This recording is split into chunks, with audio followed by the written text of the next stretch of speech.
Buenos días. Buenos días. Buenos días. ¿Qué tal? Buenos días. Me obsequian 5 minutos en lo que voy por mi café. ¿Sí? Gracias, maestro, con gusto. Claro. Gracias, no tardo. Gracias.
Buenos días, ahora sí me escuchan bien. Sí, maestro. Buen día. Buen día. Gracias, pues ahora sí, muy buen día tengan todas y todos ustedes. Gracias por acompañarnos en esta otra edición más de los cursos y diplomados de la Escuela Judicial Electoral. Y hoy vamos a ver un tema que a mí me hace muy, muy interesante porque me provoca no solamente recordar mis épocas de secretario de estudio y cuenta y de secretario instructor de la Sala Superior, cuando empezamos a construir aquellos primeros criterios que después formaron jurisprudencia y que terminaron siendo ya después norma electoral. Así que bueno, pues ya en una visión de después de más de 20 años dedicado a la materia electoral, pues vale la pena como recuperar algunas de estas historias y sobre todo ver cuáles son el futuro, ¿no? ¿Qué es lo que nos depara con el tema de las nulidades electorales? Agradezco profundamente, por supuesto, a la Escuela Judicial Electoral que me brinda esta oportunidad de estar el día de hoy con ustedes. Bueno, 2 jornadas vamos a tener para hablar de las nulidades electorales específicas. Y desde aquí un afectuoso y cariñoso saludo a la directora de la Escuela Judicial, a la doctora Gabriela Rubalcaba, y al magistrado Felipe de la Mata Pizaña, quien siempre con mucho cariño y mucho interés vela para que estos cursos de alta especialidad pues lleguen a mayor número de personas.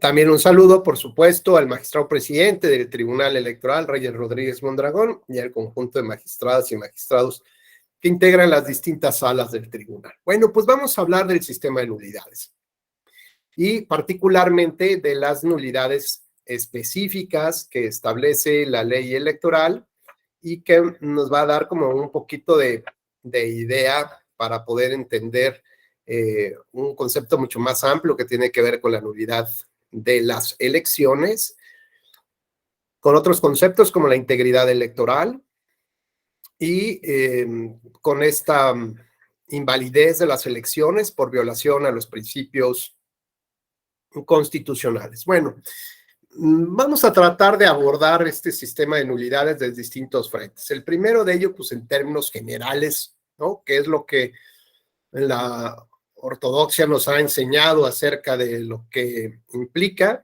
una nulidad? Y ya después vamos a tratar de adentrarnos al tema estrictamente electoral. Bueno, hablar de una nulidad implica la ausencia de elementos esenciales del acto jurídico. Entonces nos recuerda, pues seguramente clases que tuvimos sobre elementos de validez, elementos de forma, elementos esenciales para la constitución de un acto jurídico.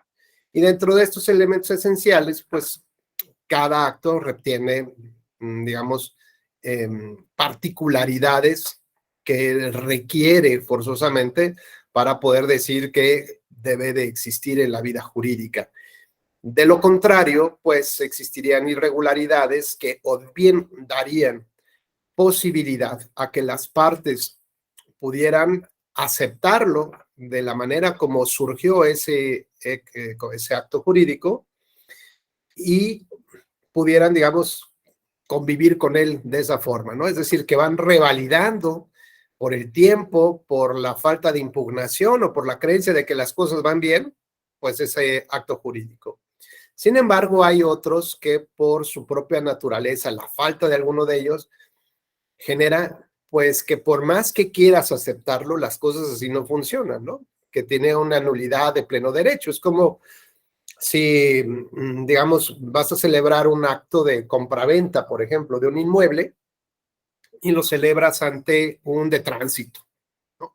Entonces, bueno, pues podría ser que funcione ahí, hay muchas irregularidades, advertimos, pero digamos, no hay, si la autoridad ante la que se celebra, digamos, fuera un elemento esencial de validez, pues seguramente pues ese acto no podría surtir los efectos que quisiéramos. Tal vez por otras características del mismo podríamos llegar a suponer que se trata de un acto privado donde había la voluntad de las partes, etcétera, etcétera, y tal vez por ahí podríamos llegar a suponer. Sin embargo, por la ausencia de uno de estos elementos, podría lograr que, ya sea que una autoridad determine que no existió, que nunca debió nacer a la vida jurídica y mucho menos generar efectos, o bien que en su caso, por mucho que hubiera existido, pues en realidad no necesitaba ni de ninguna declaración porque nadie lo iba a tomar en cuenta, ¿no? Como tal. Entonces, hablar de la nulidad también implica hablar de ciertos principios que derivan de las facultades que tiene el Estado para regular la vida de la comunidad, y al mismo tiempo nosotros aceptamos, como esa parte de esa comunidad, aceptamos, me veo medio fantasmagórico, pero no sé por qué, bueno, aceptamos que el Estado establezca las reglas de convivencia, y por otro lado, que si nosotros fallamos a esas reglas de convivencia, pudiéramos ser sancionados por el Estado. Entonces, para el Estado existe, digamos, una dualidad de valores y de intereses que debiera de proteger en favor de esa comunidad. Y digamos que logra tener un consenso social sobre qué es lo que más debiera de proteger y cómo protegerlo. Así que lo que las personas estiman que es más relevante en cierta época de su vida o en el contexto social, político, cultural, económico, etcétera, en el que se mueven, pues le piden al Estado que proteja con una mayor fuerza, con mayor intensidad, ese tipo de valores y principios que son preponderantes para la comunidad. Así que se lo encarga, digamos, al derecho penal. Le encarga justamente que castigue de una forma más contundente cada vez que haya una vulneración o tentativa de vulneración de esos valores y principios preponderantes para esa comunidad. Y por otro lado, digamos, lo no tan relevante se lo deja el derecho administrativo sancionador. De esta manera, vale la pena entonces pensar que el Estado tiene un derecho de castigo que se llama, o que se conoció con el nombre del jus puniendi. Y de ese derecho de castigar derivó dos ramas del derecho, el penal y el administrativo sancionador. Y el penal lo dejó, digamos, para aquellas cosas que la gente considerará más relevantes, y el otro para las cosas también importantes, pero no tan relevantes. Así que tanto el derecho administrativo sancionador como el derecho penal tienen, digamos, la misma matrix, salieron del mismo lugar, no uno derivó del otro. Por lo tanto, ambos derechos pueden tener o compartir un mismo gen, ¿no? O características similares que derivan del derecho de castigar. ¿Esto qué significa? Que no todos los principios del derecho penal son aplicables al derecho administrativo sancionador, porque no deriva del derecho penal, sino derivan del derecho de sancionar como tal. Lo que sí es posible es que compartan algunos principios, y cada uno de ellos tendrá sus propias modalidades, como vamos a ver. Adelante, Jesús, muy buen día, gusto saludarte. Gracias, maestro, buenos días. Maestro, la rama, el derecho administrativo sancionador y entonces la materia penal pueden ir por el mismo acto, o sea, por la misma acción puedo irme por la vía penal y por la misma acción puedo irme por el administrativo sancionador. Perdón, pues mira, habría que respetar algunos principios, decíamos, ¿no? Por ejemplo, el non bis in idem. Y no puede ser juzgado dos veces por la misma causa. Lo que no significa, por ejemplo, que cada uno de ellos pueda establecerte cierto tipo de responsabilidades en algunas materias, ¿no? Pero digamos que ambos principios, digamos, ambos derechos deben de tener la misma esencia, deben de compartir, digamos, esta idea de que el Estado es el que debe de castigar y el castigo debe de ser uno solo, ¿no? Insisto, si bien el derecho penal se debe de ocupar de las cosas más relevantes que importan en la sociedad, lo que valdría la pena antes de llegar a ese punto, Jesús, es ver qué colocamos en cada canasta, ¿no? Hoy en día, si lo que está ahí de por sí es lo que debe de estar o no debiera de estar, ¿no? Y entonces tal vez podríamos ya llegar a, después de terminar, si pueden ser juzgados o analizados los efectos por ambas ramas del derecho.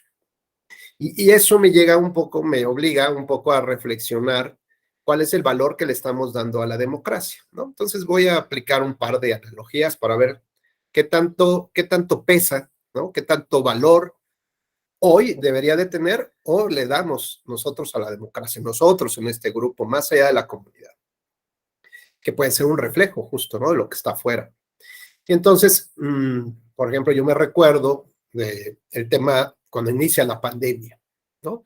Esta pandemia por la COVID-19 mató sin vacunas a casi 6 millones de personas. Digo, ese es un contraargumento para aquellos antivacunas, ¿no? 6 millones de personas en el mundo. Dato que evidentemente no es mejor, digo, no es menor. Provocó que hasta los animales, no sé si ustedes vieron en algunas escenas, en París, en Madrid, ¿no? Los animales recuperaran un poco la ciudad porque de pronto desapareció la raza humana de la noche en la mañana. Se oían cánticos en los edificios italianos, ¿no? El mamá mía y el no sé qué, y uno le cantaba a otro porque las calles estaban totalmente abandonadas. Y esto, evidentemente, nos llevó a vivir un estado de incertidumbre de la humanidad. Ante esta incertidumbre, lo único que quería uno, bueno, pues era no enfermarte, pero si te llegabas a enfermar o algún familiar se enfermaba, la lógica natural indicaba que necesitabas un médico y empezabas como a ver, como a sondear y encontrabas pues que las camas de urgencias en hospitales ya estaba saturada, que los atendían en el piso, que se moría la gente en el pasto, ¿no? Así de que no alcanzó a llegar. La verdad es que fue un gran desconcierto para todos. Pero uno al final de cuentas decía, bueno, ¿y qué hago si me enfermo? ¿No? Ni tengo seguro, ni tengo... O sea, pues empezabas como a ver, echar mano de los médicos que creías que podían atenderte. Y más allá de los nombres de los médicos a los que tienes acceso, cuando hago esta pregunta, todo el foro concluye en que lo que uno quisiera es el mejor médico. Lo que eso implique, empatía, costos, casos de éxito, juventud, pues que si estuviera guapo, pues que mejor, o guapa, pues también está padre. Eso era irrelevante, pero pues sí, bueno, si viene en el plus, está padre. Que asistiera a tu casa, que no te llevara al hospital, todo lo que consideraran ustedes que fuera integrar a la fórmula de el mejor médico. ¿Y esto para qué? Evidentemente, bueno, para no morirte, pero principalmente para mantener el estilo de vida que tenías antes de la pandemia. Con todos los achaques de la edad y lo que ustedes quieran, pues ahí bien que mal la llevábamos. La pandemia implicaba que no pudiéramos desarrollar lo mismo que estábamos haciendo antes de la pandemia. ¿Cómo qué? Pues, por ejemplo, desde cosas tan sencillas como subir escaleras, amarrarme las agujetas de los zapatos, lavar el carro, sacar a pasear al perro, no sé, bajar unas maletas del closet, viajar, lo que ustedes consideraran que era su vida funcional antes de la pandemia. Claro, pues ya los que son deportistas, pues que escalaban, que corrían, que le daban a la rodada en la bici, al fútbol, al tenis, lo que quisieran. Pero la idea central, y ahí es donde quiero que pongan ustedes, fijen su atención, se trataba de mantener el estilo de vida que teníamos antes de la pandemia.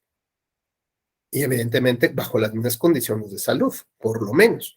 O si no medio tocadón, pero que pudiera yo hacer lo mismo que estaba haciendo yo antes de la pandemia. Cuando hablamos de la democracia, hablamos de el estilo de vida al que todos legítimamente aspiramos, al que todos soñamos y que por esas razones, los lunes a las 6 de la mañana, algunos, ¿no? Se levantan y dejan la piel durante toda la semana y la recuperan el sábado o el domingo para medianamente descansar y volver con la misma jornada el siguiente lunes. ¿Para qué? Bueno, pues con un propósito muy claro. No solamente se trata de sobrevivir en el día a día, se trata por lo menos de mantener el estilo de vida que tienes en ese momento, que tuviste en tu infancia, que te pareció más cómodo, que tuviste en tu edad madura y que quieres por lo menos ese estilo de vida para ti y para tu familia en 6, 12 o 20 años. Si de pronto apareciera, ya ve que está esto súper de moda con los multiversos de Marvel, imagínense que apareciera la Carla de 2030, ¿no? De pronto imagínate que por alguna razón extraña, Carla, ahí empiezan unos rayos aquí extraños en la computadora y así empieza a aparecer algunas y de pronto te dice, Carla, no, Carla, soy yo, soy tu Carla del 2030. Y tú así como, wow, ¿y ahora qué pasó? ¿No? ¿Y qué quieres o qué? ¿No? Pues es que te vengo a contar la historia, ¿no? Y necesitas y trabajar y se interrumpe la conexión. Y tú dime, ¿cuál es la onda aquí? ¿Qué es el detox? ¿Es el bueno? ¿Cuál? Confiesa, ¿no? ¿A dónde tengo que invertir o qué hacer, ¿no? Y la alcanzas a ver y tú ves a una super Carla, ¿no? Es decir, wow, esa Carla se ve fantástica, ¿no? Increíble. Y es por lo que yo quisiera trabajar, ¿no? De aquí a el 2030, de aquí a 8 años. Sin embargo, puede ser otro multiverso, ¿no? Y entonces te dicen, no le hagas caso, porque el mundo está de cabeza y el Armagedón y no sé cuánto, y Carla, tienes que trabajar y tal cosa, estamos peor que nunca. Y entonces te acuerdas lo que querías hacer con tu coche, tu casita y eso. Bueno, pues ahora vives bajo un puente, ¿no? Y estás en guerra ahí por vivir bajo el puente. Entonces, no manches, esto está muy cañón, está bueno, pero está muy cañón. Esto, ¿cómo está operando la vida en 20 a 10 años, los que sean? Y de lo que se trata, entonces, es que la democracia sean estas rutas mediante las cuales nosotros transitamos. Y ya dependerá de cada quien si quiere tener una casa o vivir bajo un puente, ¿no? Que tenga la libertad de hacer lo que quiera, pero que tenga las condiciones necesarias para poder comprar, rentar su casa, ¿no? Y no digamos que las circunstancias lo lleven siempre a vivir bajo un puente, porque no puede hacer nada más. Es decir, que la democracia nos debería de llevar a tratar nosotros de luchar por el estilo de vida que nosotros pensamos o deseamos tener en 10, 6, 20 años, los que sean. Exactamente es lo mismo que con la pandemia y el médico. Queremos mantener un estilo de vida. Aquí la democracia es por lo menos, o sea, si ya no voy a mejorar, por lo menos manténganmelo. No quiero retroceder en este estilo de vida. Si alguien me preguntara, oiga, profe, ¿y usted qué multiverso alcanza a ver para 2030 o el 2000 tal? A mí me encantaría ver uno, créanme, donde mis hijas pudieran, que tengo 3, pudieran ir a la universidad en un transporte público y yo como papá me sintiera tranquilo de que van a regresar a mi casa.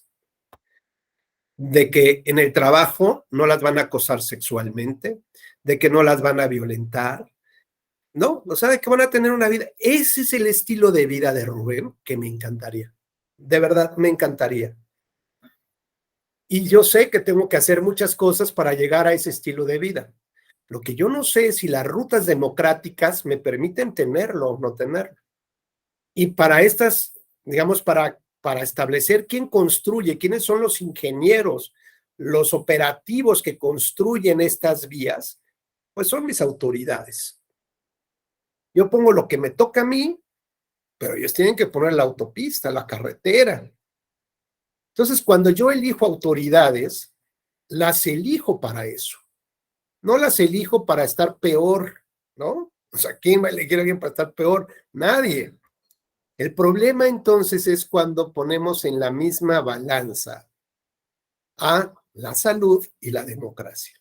Entendemos las dos, que o las dos tienen los mismos efectos, tratar de mantener el estilo de vida que teníamos o mejorarlo incluso. Si yo dejo de fumar, si bajo un poco de peso, en fin, si tomo más vitaminas, antioxidantes y lo que ustedes quieran, ácido hialurónico para mejorar estas arruguillas, lo que quieran.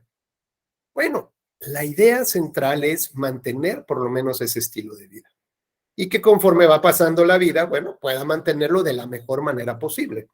Ahora, la democracia no es que conforme vaya pasando tengo que adaptarme a esos estilos. No, se supone que tendríamos que mejorar el estilo de vida. Pero si no lo puedo mejorar, pues por lo menos mantenerlo en el estatus que tengo, para mí y para mi familia. La pregunta que tengo que hacer es muy obligada y eso debe implicar una reflexión seria de ustedes. ¿Por qué exigimos al mejor de los médicos, preguntamos, requerimos, nos enojamos, le reclamamos, ¿no? Pero siempre buscamos al mejor de los médicos. En cambio, cuando buscamos lo mismo, nos conformamos con el menos peor de los candidatos. El menos peor. Pues, ¿por qué no invertimos la fórmula? ¿Por qué no buscamos al menos de los peores, al menos peor de los médicos? ¿No? Pues que dice, pues está loco, ¿quién va a andar buscando el menos peor, no? Pues mira, los buenos están acá, los extraordinarios están acá, los buenos acá, los mediocres, o sea, la media, ¿no? Aquí está. Los que ni siquiera tienen cédula de médico, a esos voy a buscar, ¿no? Y dentro de esos, pues voy a escoger al menos de los, lo mejorcillo que hay medianamente encuentre, de lo más malo que hay. Pues nadie con 2 dedos de frente y con, les prometo, 3 neuronas, ¿no? Trabaja así, funciona así. Pero sí lo hacemos con la democracia. ¿Por qué será? Pues porque tradicionalmente, históricamente, la costumbre me ha enseñado que estos temas de la democracia los debo de poner en un folder que bauticé con el nombre de varios, ábranse, hasta diciembre del 2000 año, no me acuerdo.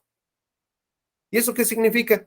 Que la democracia está junto con un par de tickets, ¿no?, que voy a archivar donde tenga que ir en algún momento, donde viene una promoción de 8 piezas de pollo, ¿no? Pues ahí viene también, está junto con la democracia, y algún día lo voy a tirar, y cuando empiezo a escarbar, digo, bendito Dios que ya no tengo que guardar estos tickets. Los guardé en un folder de asuntos sin importancia durante 5 años, y digo, es más, ya ni se ven, no siquiera, pues ya los puedo romper porque Hacienda ya no me los va a pedir, y nunca me los pidió, ¿no? O como esas llaves que dices, estas llaves de qué habrán sido, ¿no? No, bueno, las he necesitado durante los últimos 5 años de mi vida. No voy a abrir un tesoro, una caja fuerte escondida, no tengo, ¿verdad? No, entonces ya tira esas llaves. Así tenemos a la democracia, en el cajón de los asuntos menos relevantes de mi vida. Por lo tanto, cuando tenemos esta concepción sobre la democracia, nos damos cuenta que a veces ni el derecho administrativo sancionador deberá analizarse, ¿no? Pues, ¿por qué no a lo mejor un método alterno para resolver conflictos? Pues total, ¿no? ¿O por qué no mejor eliminamos cualquier tipo de sanción a los partidos políticos? Ya ven que ahora se reformó la ley electoral para establecer que la sanción máxima en temas de multas debería de corresponder a un 25% de sus administraciones mensuales, ya no un 50%, a un 25%. ¿Y esto qué implica? Pues implica, o por lo menos así se entiende en su narrativa y el mensaje es, somos todopoderosos, el sistema de partidos políticos, y entre nosotros nos protegemos, ¿no? En lugar de que esta norma, que vamos a pensar, ok, está bien, máximo un 25% mensual de tus administraciones, lo cual te permitiría poder cumplir con otras obligaciones, ¿no? Institucionalizarte, como... digamos, como echarle el jale como debe de ser como partido político. Pero si vinieran acompañados de otro tipo de normas, por ejemplo, con el compliance electoral. ¿Y qué implica esto? Así como el compliance penal le reduce hasta un 75% de las multas o sanciones que puede tener el consejo administrativo, los principales dirigentes de esa empresa, ¿derivado de qué? Pues de que pudiste encapsular una mala práctica de un director de compras, de un empleado, ¿no? Porque tus procesos internos son de tal naturaleza que justamente lo que buscas es el cumplimiento normativo. Buscas cumplir obligaciones de transparencia y rendición de cuentas, y no lo otro, ver cómo defraudas a la gente, ¿no? Si esta reducción al 25% de la multa viniera acompañada con, a ver, yo te reconocería con la reducción del 75% de tus multas hasta llegar al 25%, sí, solo sí advierto que en verdad te has institucionalizado, tienes procedimientos democráticos, te importa cumplir con la norma, ¿no? Pues entonces el discurso sería diferente. Tengo yo que ajustarme a la normatividad para poder obtener ese beneficio. Como cuando le dicen a alguien, oye, págame tus impuestos en tiempo, paga tus obligaciones y te voy a descontar un 10, 20% o les voy a devolver a tu comunidad un 25% del predial para que ustedes lo ocupen en las mejoras que quieran a su fraccionamiento, pero cúmplanme todos. Bueno, hay un intercambio equivalente, ¿no? O sea, unas cosas por otras. Y entonces entenderíamos que hay un mensaje que va a la comunidad, que habla del fortalecimiento del sistema de partidos políticos y no la protección y no digamos, aliciente de, pues siguen cumpliendo con la ley. Ya viste que ahora hasta las sanciones van a ser menores. Esto te da una patente de corso como pirata, ¿no? Casi, casi, para estar violentando la norma de manera más frecuente, con mayor intensidad y mayor profundidad, que bueno, al fin de cuentas, pues no creo que nadie se atreva bajo estas condiciones a cancelar el registro de un partido político o a suspenderlo de participar en algunas elecciones. Por lo tanto, si no existe esa posibilidad de facto que te llegue a suceder, aunque está en la ley, pues esta es una invitación, es un mensaje de invitación a seguir violentando la norma. Y por otra parte, un mensaje muy triste que recibe la ciudadanía de finalmente hay una gran barrera entre los partidos y ustedes simples mortales. ¿Por qué? Porque recuerdan esa definición que establece la Constitución sobre los partidos políticos como entidades de interés público, es decir, que ustedes público deben de ocuparse y preocuparse porque este año se les repartieron 6,500 millones de pesos para su financiamiento de actividades ordinarias. Y casualmente, digamos, todos los entes que manejan dinero público están establecidos en la Constitución y sujetos a una serie de principios que deben de cumplir, que deben observar, como los principios de máxima eficiencia, eficacia en el gasto, la publicidad, la máxima publicidad, la transparencia, la economía, etcétera, etcétera. Todos los que manejan recursos públicos, excepto, ¿quién cree? Los partidos políticos, ¿no? ¿Por qué? Porque parece ser que en realidad las autoridades electas representan los intereses de ¿quiénes? De los partidos políticos y del sistema de partidos políticos, sino de quienes lo llevaron realmente a ocupar esos cargos de elección popular, que son los ciudadanos, ¿no? Bajo este contexto de crisis de legitimidad que tienen los partidos políticos, bueno, pues es que vamos a ir analizando cómo participan en las elecciones y qué es lo que buscan de las elecciones. Si es representar, ¿no?, a la sociedad, bueno, pues entonces entenderíamos que las distintas conductas que realizan lo hacen en función de la sociedad. O si su interés prioritario es ganar las elecciones, solo ganar por ganar las elecciones, pues entonces eso complica un poco la historia, ¿no? ¿Por qué? Porque mientras un servidor público tendría, perdón, problemas para decidir si es corrupto o no es corrupto, porque sabe que lo pueden observar sus compañeros, porque sabe que hay a lo mejor registros en la computadora, o porque hay cámaras, o porque hay auditorías, o porque alguien puede sospechar y lo pueden no solamente despedir, inhabilitar, ¿no?, sino perder su trabajo. Y eso entonces le complica, a pesar de que tengas muchas necesidades, pues a no ser corrupto, ¿no? Y mantener tu dignidad. Cuando hablamos de los operadores electorales y candidatos, pues digamos, no tienen como estas precauciones que tiene el servidor público, normalmente. Salvo que entienda que es un aliciente violar la ley, porque violar la ley implicaría aumentar su base electoral y aumentar la base electoral te daría la posibilidad de un triunfo. Y tal vez con este triunfo, bueno, lo que estamos buscando es el poder. Y el poder puede representar muchas cosas para muchas personas.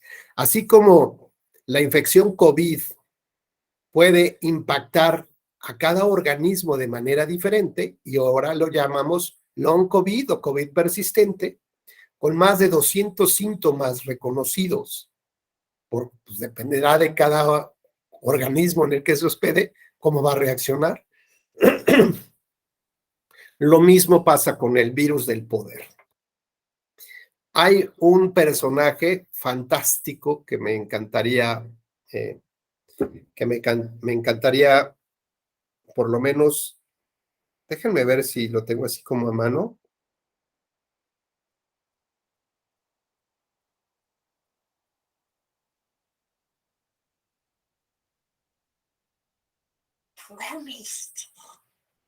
A ver si se escucha. Lo tengo aquí en el celular. Me dicen si se escucha más o menos, ¿sale?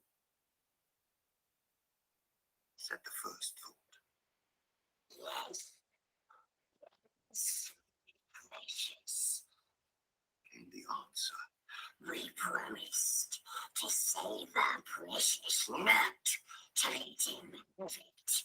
Never. Gollum, Just carry on to Del Señor de los Anillos. ¿Es correcto? We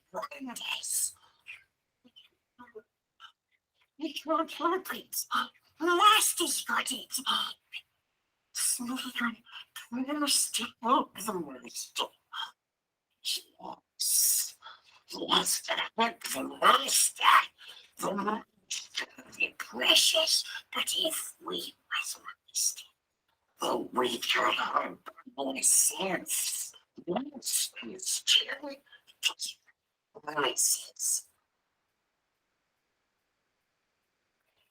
It's Smeagol said it would be very, very good. Nice bit. We took one rope of Smeagol's leg.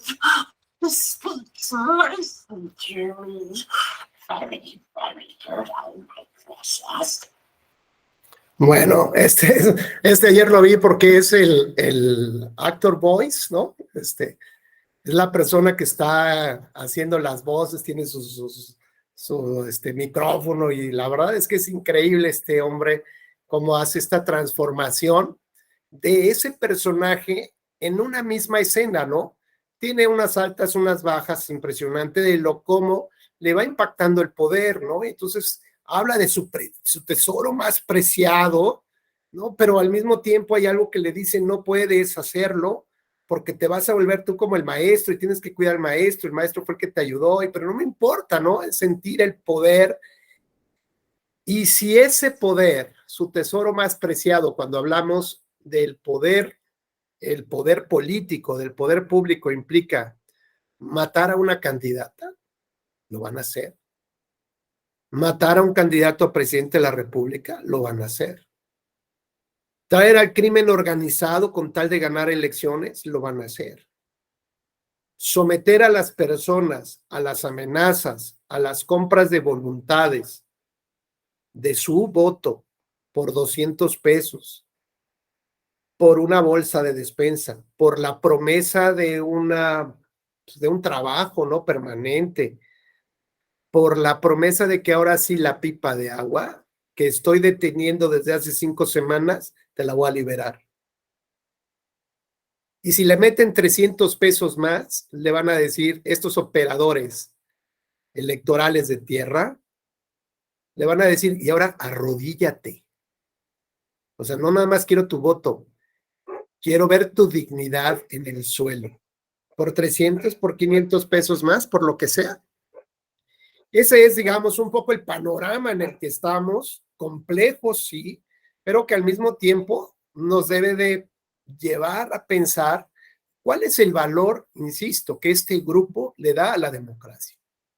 ¿La democracia debería estar entonces protegida por el derecho penal o protegida por el derecho administrativo sancionador? O ahí vemos más o menos por qué, si acaso, debería de protegerse. ¿Por qué? Porque insisto que el valor que le hemos dado depende de en qué folder lo hemos puesto. ¿En qué cajón del olvido ha quedado la democracia? Sobre todo cuando entendemos ya que el valor que tiene, pues es importante porque depende de, pues, ¿para qué estás trabajando, Jonathan, no? ¿Cuál es tu propuesta de, en 5 años, dónde vas a estar? ¿Huyendo del país? ¿Viviendo bajo un puente? ¿Preocupado con qué? ¿Haciendo qué? ¿No? Adelante, Emiliano. Quiero sigo apareciendo como Emiliano Maestro, pero soy Guillermo, perdón. Bueno, Volverá adelante, a pasar, Guillermo. maestro, fíjese que yo en lo personal, cuando empezamos a conocer un poquito más la materia administrativa, una de las dudas siempre surgía si a través de los procedimientos administrativos sancionadores y posteriormente las nulidades se estaría sancionando 2 veces por la misma conducta. Y en el transcurso del tiempo uno va a entender la importancia que tiene, pues propiamente el procedimiento administrativo sancionador y propiamente el mismo jus puniendi del derecho penal. Lo preocupante, y yo recordaré muy abiertamente, en el anterior sistema penal acusatorio se emitieron grandes criterios jurisprudenciales. Caso de Puebla, emite una jurisprudencia en donde establecía que una orden de aprehensión no era suficiente para suspender derechos políticos electorales, en tanto la persona no estaba privada de su libertad. Entonces vinieron muchos criterios y se dieron muchos ejercicios prácticos a nivel federal, caso PRD, me parece que con Godoy, la orden de aprehensión y etcétera.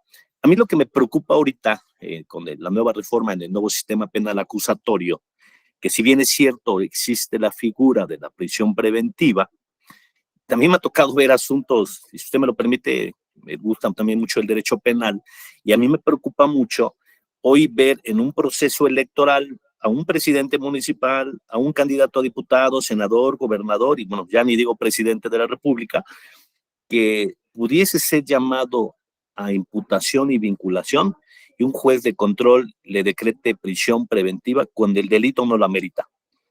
Y ahí la preocupación viene, pues no va a poder participar en un proceso electoral. Y aunque la ley es muy clara qué delitos ameritan prisión preventiva, atendiendo al ejercicio y la pregunta del compañero, eso sí sería lo preocupante, que como entonces una persona atendiendo a esta doble figura, porque por un lado te voy a decretar prisión preventiva y tu sanción administrativa en materia electoral es que no vas a poder participar como candidato porque te encuentras con un requisito de inelegibilidad. Entonces, ahí sí, para que vean, me preocupa. En las otras figuras no, porque a lo mejor a través del procedimiento administrativo sancionador, a lo mejor hay muchos argumentos, hay muchos elementos. Hay uno que no compartiré, pero no será materia de debate con un gobernador que por un rebase a tope de gasto de campaña le quitan su registro, pero bueno, esto forma parte del derecho electoral. Pero esa sería mi preocupación, maestro, en el caso particular del derecho penal, con esta reforma en materia penal, la prisión preventiva, si no se logra determinar, si luego los mismos jueces, tanto a nivel local o a nivel federal, en verdad se sujetan a lo que dice la ley, este proceso electoral se va a tener un problema. Y yo siempre he dicho que cuando a una persona no la dejan participar en un proceso electoral, el derecho penal es un garrote político. Espero no equivocarme, pero ese es mi comentario, maestro. Claro, la verdad es que, Guillermo, el tema aquí preocupa mucho. ¿Por qué tanto puedes torcer la ley, no? Yo te diría, bueno, a ver, ¿de qué nos sirve tener todo el derecho electoral si no tuviéramos jueces independientes? ¿De qué estaríamos hablando? Bueno, pues de la nada, ¿no? Justamente. Como tú bien me refieres, si el derecho penal va a servir como un garrote para evitar que, o el Estado, ¿no? Las instituciones del Estado son utilizadas para evitar que las personas puedan ejercer de manera adecuada sus derechos, pues, ¿no? Digamos, todo termina complicándose. Lo vimos, por ejemplo, en las elecciones pasadas. ¿En qué concluyó las investigaciones sobre un candidato presidente de Acción Nacional? ¿No? Que se implementaron durante el proceso electoral. Bueno, pues seguramente tuvieron un impacto en la percepción ciudadana, en el voto, pero cuando utilizas de manera pragmática las herramientas que te da el Estado, pues evidentemente no estamos hablando de la democracia representativa, ¿no? Estamos hablando de la intolerancia, estamos hablando de un régimen más bien de corte autoritario, que rompe con los principios democráticos que el gobierno mexicano suscribió cuando aceptó formar parte de la Organización de Estados Americanos, cuando aceptó la Convención Americana de Derechos Humanos, que en su artículo 23 establece el sistema, que adoptará un sistema de gobierno con base en la democracia representativa, que implica no solamente llamar a las urnas a la gente, sino que implica tener una autoridad autónoma e independiente, técnica, profesional en su desempeño, partidos políticos de oposición que real y efectivamente tengan posibilidades de generar alternancia, no que un sistema de gobierno te dé la autorización para contender como oposición, porque más bien eres un partido satélite, que te sientes a platicar con los partidos de oposición para que te presenten sus listas de candidatos y tú se las palomeas y hasta les des permiso en qué lugares pueden ganar y en cuáles no. Pues eso habla de que el principio sobre el cual se construyó el Estado mexicano moderno de sufragio efectivo no existe.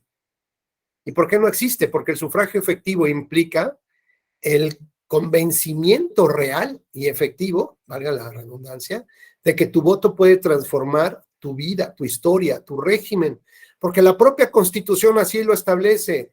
Es un poder inalienable, o sea, viene pegado con tu piel el que los mexicanos podamos decidir institucionalmente, claro, el sistema de gobierno que más nos interesa y que podamos transformarlo realmente a través de los votos. ¿Cómo vamos a tener un sufragio efectivo cuando solo hay un candidato? Así pasó en México una vez, ¿no? En el partido hegemónico, un solo candidato a la presidencia de la República. Cuando se aceptaron la participación de nuevos partidos políticos, que eran partidos satélites. De todas maneras, era lo mismo. Cuando el gobierno se sentaba a platicar con la oposición, ¿qué decir el gobierno? Bueno, ya en fechas recientes, digo porque me consta, gobernadores de un partido se sentaban con los líderes de la oposición y le decían, a ver, mira, aquí este cuate no quiero que sea tu candidato. Búscame otro, el que tú quieras, pero ese no, ni esta no. Y los lugares donde vas a ganar van a ser aquí y acá. Y punto, nos olvidamos de problemas. ¿Eso habla de la efectividad del sufragio? ¿Eso habla de una efectividad del sufragio cuando te dan 300 pesos y te hincas y bésame la mano, además porque te estoy dando 500 pesos? O sea, parece de broma decir que las elecciones son como el Día de Reyes. Todo el mundo va a ver qué le dejaron los Reyes Magos abajo del árbol de la Navidad. A ver qué me deja el partido, a ver qué me deja el candidato. No es posible, porque entonces ya no crees en el sufragio. No crees que el sufragio te dé la alternancia si en realidad, pues son, digamos, los candidatos que salen de los partidos políticos son decisión de la máxima dirigencia del partido, porque ni siquiera hay contienda interna, no hay convocatoria. Solamente pertenecen a un grupo pequeñísimo los que pueden ser candidatos y los que realmente tienen aspiraciones. Bueno, vean el tema de las mujeres. ¿A dónde las mandaron a competir? Pues a los lugares donde siempre van a perder, a pesar de que la Constitución les obligaba a la paridad. Y si no, luego, ¿qué hacían? Bueno, pues renúncialas. Renúncialas y que llegue el suplente, que es realmente el importante. ¡Qué falta de respeto! ¡Qué burla! Bueno, pues eso es lo que tenemos. Y no hace muchos años de eso, Guillermo. Cuando hablamos, sí, del tema penal, pues evidentemente es preocupante, pero mira, a pesar de que lo electoral no tuviera nada que ver con el tema penal, ya lo hemos visto. Si el Estado quiere utilizar el garrote, lo va a utilizar. Y si puede, pues va a implementar las desapariciones forzadas. No sería diferente, y si no es del candidato, de sus familiares. Siendo yo presidente de la Sala Regional Monterrey, ¿no? Hubo una época donde habían secuestrado a familiares de candidatos a diputados. ¿Y sabes en qué terminó esa historia? Que tuvieron que renunciar y los tuvieron que sustituir. En Tamaulipas. Hay muy maneras mil maneras de amedrentar, de afectar a la comunidad. Esto, por ejemplo, que está pasando con las escuelas donde niños aparecen intoxicados con droga, más allá de lo que se busca de manera inmediata, ¿de qué estamos hablando? Pues de un miedo de la población. Si el crimen organizado está metiéndose con el agua de las escuelas o el alimento de las escuelas, te está pegando donde más te duele, con tus hijos. ¿Qué vas a hacer cuando vayas a votar? Pues bueno, si tiene sentido darle la fortaleza de tu voto, pues vas a pedir un cambio de régimen, de algo de que las cosas no se mantengan a ese estilo. Pero si ya te doblaron tanto, dices, no, yo no quiero que con mis hijos se metan, pues mejor voto por esto, ¿no? Que supuestamente garantizaría que dejen en paz a mis hijos, ¿no? Aunque más adelante los convoquen de manera obligatoria a formar parte de los grupos criminales, como pasó en una época en Nuevo León. Todo esto que les digo, no hace muchos años. Allá les decían los malitos, llegaban los malitos a las colonias más pobres y se llevaban a los muchachos y si no los mataban. Y los incorporaban ¿a qué? A la delincuencia organizada. Y a lo mejor los tenías viviendo enfrente de tu casa. ¿Y con qué cara les dices, sálganse de ahí? Y sabes que meten a personas y sacan personas y ahí las están torturando. ¿Quién es el guapo de los vecinos que va a decir, oiga, policía, venga? Porque la policía está vinculada con esos temas. La verdad es que estamos viviendo épocas muy complejas, ¿no? Pero que si no tratamos de mantener la fortaleza del sufragio, pues este tránsito que decíamos hacia el estilo de vida que ustedes quisieran tener, déjenme decirles que está lleno de hoyos, baches, está dinamitado, no hay carretera por donde llegar. Y entonces sí nos tenemos que preocupar. ¿Por qué? Porque entonces, ¿de qué sirve que estemos trabajando para lo que estamos haciendo si no vamos a llegar a ningún lado? Al contrario, vamos a estar peor. Si esto fuera parte de un movimiento colectivo, de un movimiento importante de recuperar la democracia, entonces los que estarían doblegados pues serían las autoridades y los partidos políticos. Pero esto surge ¿hasta cuándo? Pues hasta que la sociedad se cansa y hasta que viene un momento disruptivo, donde rompe el sistema. Y ese rompimiento del sistema implica una especie de guerra civil, ¿no? Que eso es lo que nadie quisiera que llegase a suceder. Hablar entonces de otros mecanismos, digamos, no necesariamente Guillermo y Jesús, Octavio, de si metemos lo electoral en lo penal, a lo mejor no. Lo único que digo yo es, ¿cuál es el papel que tiene? Hay que replantearnos el valor que tiene la democracia y en función de ello, si creemos que debe estar en lo penal, pues vámonos a lo penal. Si no, hay que recuperarlo y hay que rescatarlo como un valor preponderante de la comunidad, de nuestra sociedad, y darle la importancia que se requiere y por lo menos sacarnos de esos folders olvidados que tenemos por ahí en algún cajón de nuestra casa. Entonces, hablar de las nulidades electorales, pues implica justamente entender cómo vamos a resolverlas, cómo vamos a analizarlas, cómo vamos a atenderlas para que tengan cierta efectividad. Hablar del sistema de nulidades nos implica recordar, digamos, una época del formalismo jurídico.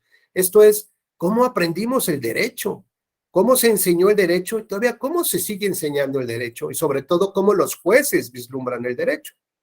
Entonces ese formalismo jurídico nos señalaba que teníamos que utilizar algunos silogismos como la lógica jurídica para resolver un caso.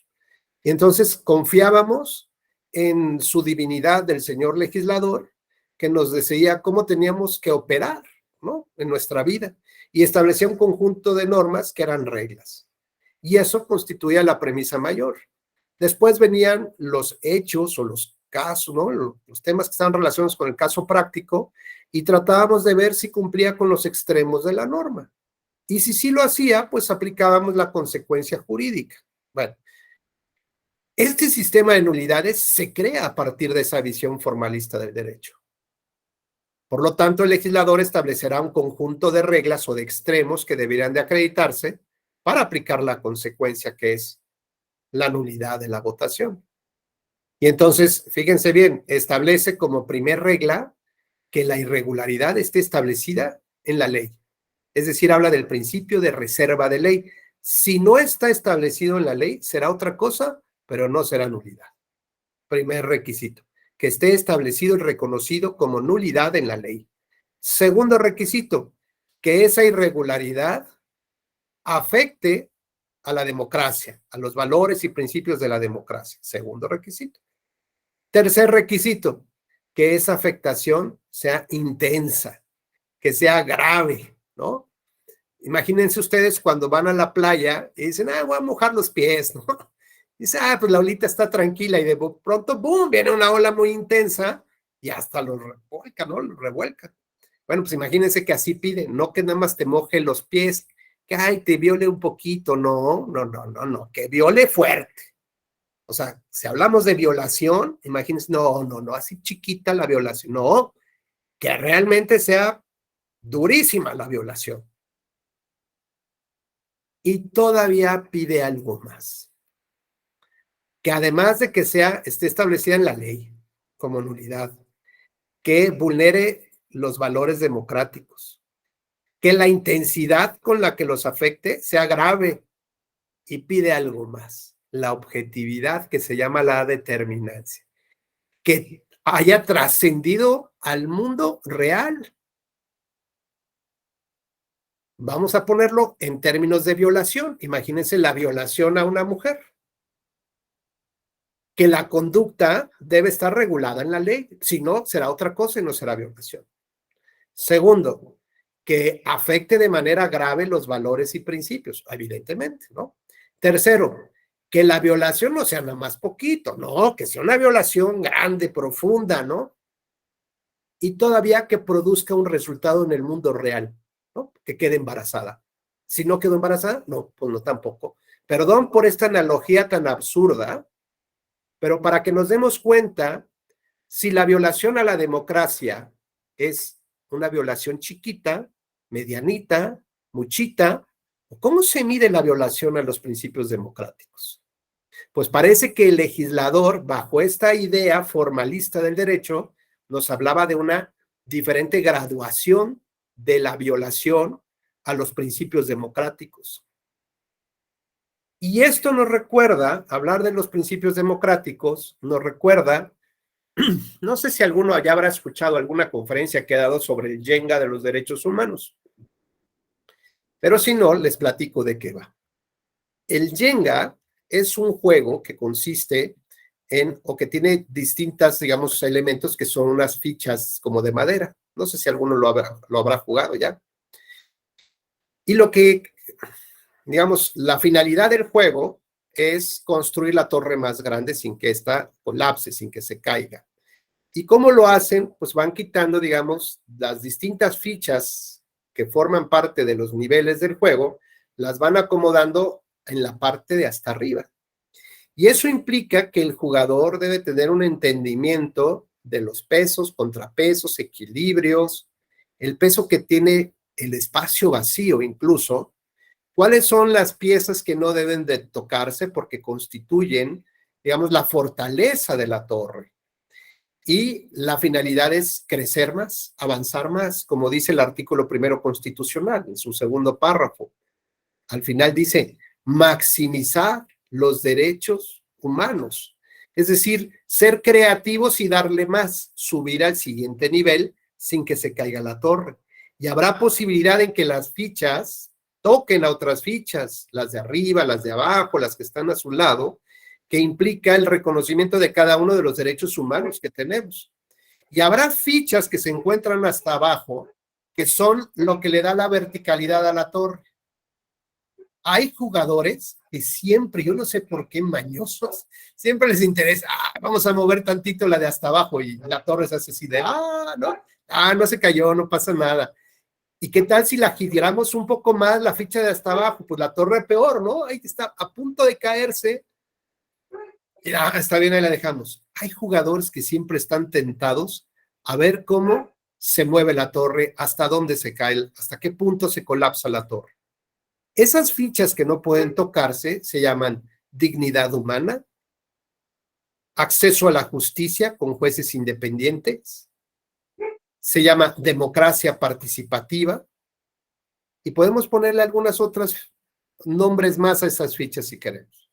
Cuando tocamos la democracia, por ejemplo, con la tortura, con la desaparición forzada, cuando hablamos de la vulneración de los derechos humanos por el comercio de trata de blancas o la moderna esclavitud, pensamos que no podemos relativizarla. Es decir, es que mira, si tenemos un comercio de trata de blancas, vamos a incrementar el turismo aquí en esta zona, vamos a desarrollarlo. Pues hay que ver, ¿no? Entonces, pues sí hay que afectarlas un poquito a las mujeres, no pasa nada, con tal de ampliar el turismo. Y van a decir, este está loco, este güey está loco. No, no puedes hacer eso. Oye, mira, voy a torturar a estas personas para que me digan la verdad. Las voy a empezar a desollar y quitarles la piel y cercenarlas así de a poquitos para que me digan dónde va a ser el próximo acto terrorista. No, no puedes hacer eso. Oye, que mira que tengo aquí a 200 costureras chinas encerradas en una casona. Ahí viven, ahí duermen, ahí trabajan, ahí hacen sus necesidades, ahí tienen a sus hijos y nadie sabe si viven o si mueren. Eso es esclavitud, pero estamos desarrollando una nueva plantilla para los tenis de la palomita o los tenis que quieran y se van a vender en el mercado. No puedes hacer eso porque eso afecta a la dignidad de las personas. Cuando hablamos de la democracia, así como de la dignidad de las personas, hablamos de que la violación es binaria. ¿Se hace o no se hace? ¿Sí o no? ¿Es 0 o es 1? ¿Es blanco o es negro? No hay grises. No, pues sí voy a violar un poquito los derechos de las mujeres y comerciar con ellas. No, no puedes. Oye, voy a vender niños, nada más un 10% de los niños que tengo capturados los voy a vender. No puedes hacer eso. Entonces, cuando hablamos de estas piezas centrales, ¿no? Básicas que dan el sentido y cohesión al sistema de derechos humanos en el que vivimos, nos queda claro que la democracia, si es que le quiero dar el valor que yo pienso que debe de tener, la democracia no debe de tener esta colección de grises. A la democracia se le viola o no se viola. La equidad en la contienda se violó o no se violó. No, nada más poquito. ¿Y cuánto es poquito? ¿1 peso, 10 pesos, 15 pesos, un porcentaje de votos? ¿Cuánto es poquito? El rebase a los topes de gastos de campaña. ¿Qué viola? La equidad en la contienda. Pero nada más poquito, ¿no? O sea, no es muchito, nada más fue poquito. Sí se afectaron los valores, ¿no? Fundamentales pero nada más poquito. ¿Y qué tanto es poquito? O cuando hablamos, por ejemplo, del principio de neutralidad, que habla de que las autoridades o el gobierno deben de meter las manos en las elecciones, ni hablar ni bien ni mal de los candidatos. No, pues también se violó poquito, no, bueno, o sea, no, a ver, ¿qué dijo? Pues todos los días dijo esto y habló del candidato tal y le dijo que no sé qué y era esto y esto. Ay, pero nada más fue poquito, nada más fueron como la mitad de la campaña electoral o nada más fue al fin. Perdón, el principio de neutralidad forma o no parte de los valores democráticos. Si no, pues quitémoslo, pero hay que reconocerlo, que las autoridades pueden hacer y decir lo que quieran. Pues ya, ¿para qué? ¿Para qué nos hacemos? Entonces la pregunta es, ¿los principios y valores democráticos se violan poquito? ¿Muchito? ¿O hasta qué punto dices ya, hasta aquí ya no, ya, ahí ya me duele, ahí ya no podemos seguir con esto? Adelante, Héctor, por favor.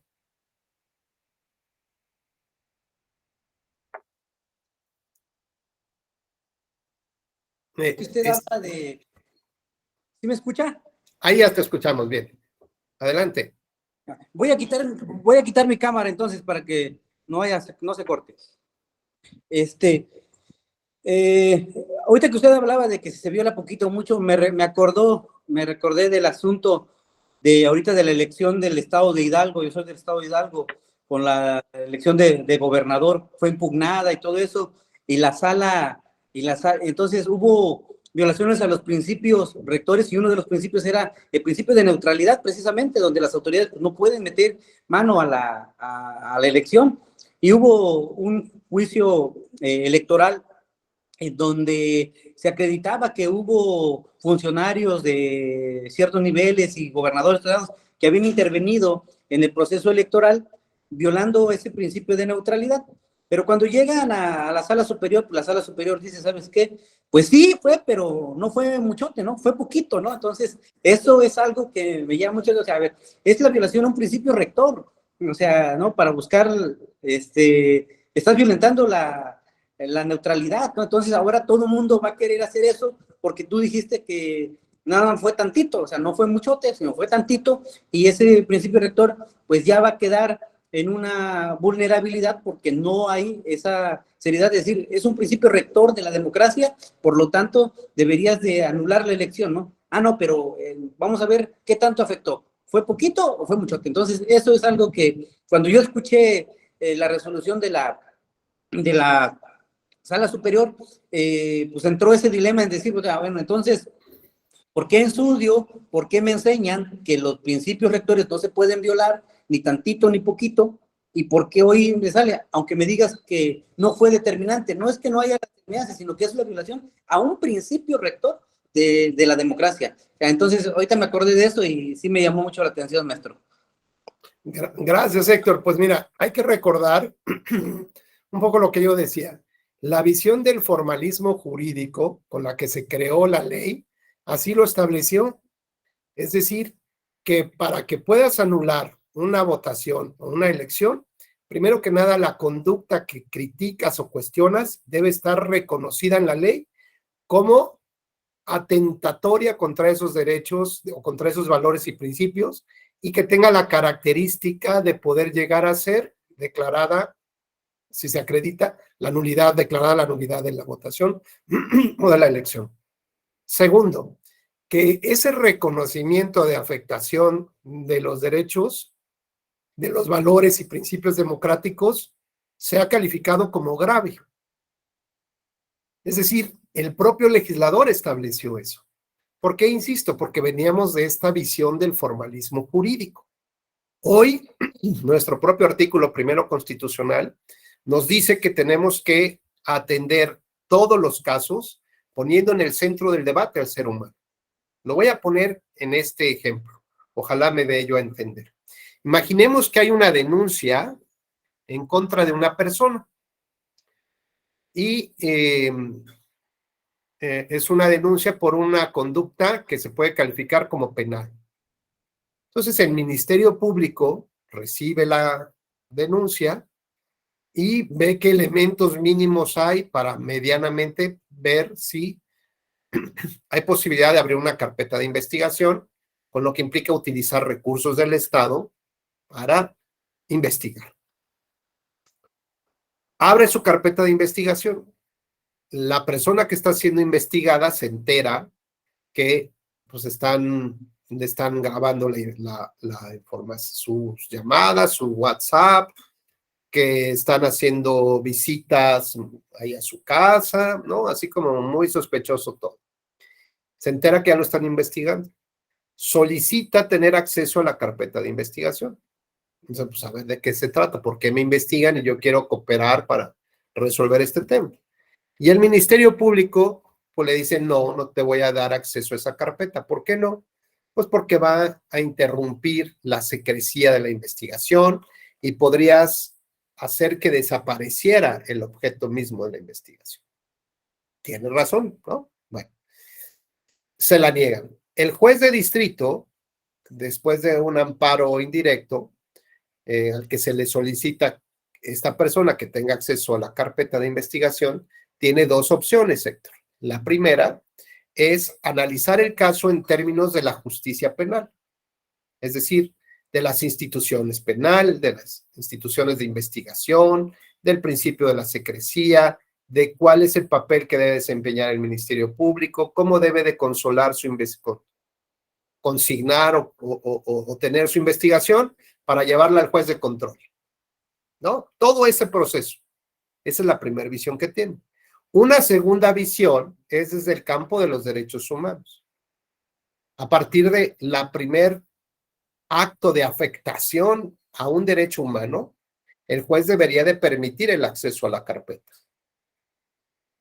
Hay dos visiones, una desde el ámbito de cómo funcionaría el sistema penal y otro desde el ámbito de los derechos humanos. Cada uno tiene sus complejidades, ¿no? Atender uno o atender otro. Sin embargo, el artículo primero constitucional nos ordena esto, entrar a este segundo campo y empezar a caminar y a ver cómo nos va, ¿no? ¿Esto qué significa? Pues que el juez de amparo tiene estas dos visiones y debería de actuar en función de estas dos. Podría razonar su decisión justificando por qué no aborda el tema de los derechos humanos, porque tal vez aquí el tema que se está pidiendo de investigación y de secrecía sí podría lograr que se desapareciera el objeto de análisis que más adelante va a ser importante. Bueno, pero es, digamos, una sentencia razonada, justificada en el derecho, y no simplemente porque así vengo operando, así sigo trabajando. Y esto, insisto, tiene que ver, por ejemplo, con otro ejercicio, con otra dinámica. Carla Martínez, ¿estás por ahí? Sí, maestro, aquí estoy. Hola, Carla, ¿puedes abrir tu cámara? ¿Tienes acceso a la cámara? Sí. Ahí estás. Hola, Carla. Y Leila, que también está por acá. Si me permiten, ¿pueden participar en una dinámica muy rápida? Sí, claro que sí. Gracias. Bueno, imagínate, Carla, que tú eres, no, Leila, tú eres juez penal, ¿sale?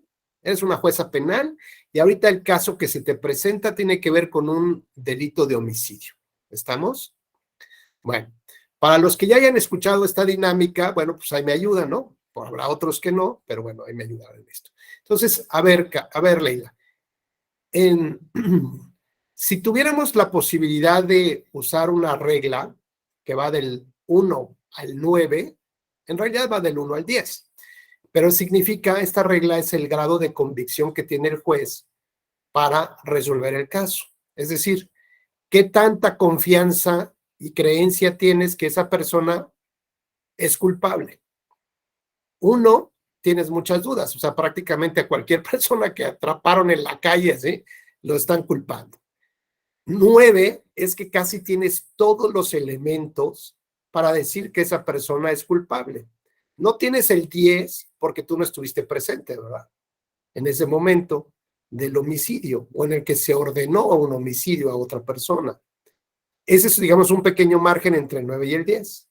Pero si tú pudieras utilizar esta regla del 1 al 9 para castigar a una persona con la cárcel, ¿con qué número o en qué número dirías, para mí ya es suficiente de convicción, de grado de convicción, y con esto ya este señor se va a la cárcel? 1, tengo todas las dudas del mundo, y 9 es lo más cercano a la verdad. Pues el 9. Aunque este ejercicio ya lo había hecho en el diplomado de PES.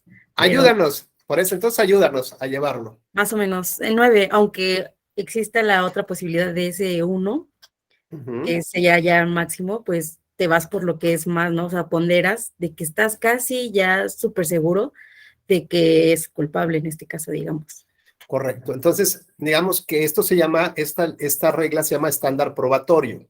Y estás utilizando un estándar probatorio alto porque lo que quieres es repartir el error, es decir, quieres que menos inocentes estén en la cárcel, que los verdaderos culpables, ¿no?, estén en la cárcel, y tú no quieres contribuir a ese error, ¿no? Muy bien.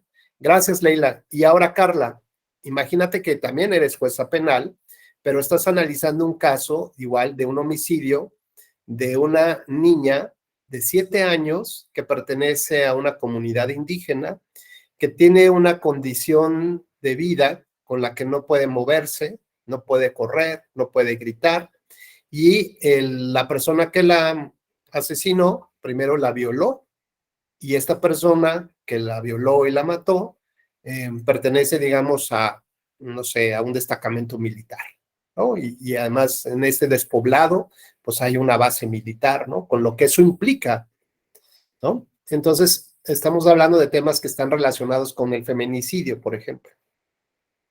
Si tú tuvieras esta misma tablita del 1 al 9, ¿en qué número dirías, para mí es suficiente y esta persona tiene que ir a la cárcel? Se vale que digas cualquier número, ¿eh? Pues yo creo que también ocuparía yo como un 8, tal vez no el 9 completamente. ¿Por qué? Porque hay varias situaciones que analizar, ¿no? Agravantes, la situación de la persona, tanto como de la víctima, como en esta ocasión del militar, ¿no? Hay Oye, veces que Carla, sí, fíjate que eso también tiene que ver mucho con la manera como vamos a conseguir las pruebas. Porque justo dice Leila, mientras más pruebas tengo, más me acerco al 9. ¿Aquí qué pruebas podrías tener? ¿Un video de que alguien lo grabó? ¿La declaración de la niña? ¿La declaración de los familiares que aunque saben que quién lo mató, saben lo que representa acusarlo? Van a ir a arrasar a su pueblo, los van a ir a matar. ¿Crees que sea fácil que esta persona pueda estar en la cárcel, termine en la cárcel? puede ser tal vez complicado por la cuestión de el miedo que puedan tener tanto la víctima como los familiares, ¿no? Pero también hay otros medios de prueba, aparte de la cuestión de las comparecencias, hay las periciales, en ese caso cuestiones médicas y todo, ¿no? Sé que es tal vez complicado, pero yo creo que teniendo o yendo recabando esos elementos, se puede llegar a una determinación de culpabilidad, no por solamente que él tenga un estatus de poder, poder dejar así como que si nada hubiera pasado, sino buscar los elementos necesarios para poder hacer ahora sí que una condena. Fíjate, Carla, que tomar decisiones así ha orillado a mujeres que tengan que salir a la calle y reclamarle a los jueces y a los legisladores que tengan otra forma de regular el delito de homicidio, porque por esta exigencia de los jueces de tener el mayor número de pruebas, siguen cometiéndose los asesinatos y las violaciones, porque por un error en la integración, por la falta de alguna prueba, pues ese asesino y violador seguiría libre. ¿Esto qué significa, Carla? Pues que el juez debería de analizar con perspectiva el caso, no desde la óptica de Leila, sino se tiene que analizar el caso desde una perspectiva diferente. Con lo cual, la perspectiva es como ponerte unos lentes diferentes y ver de otro color el asunto.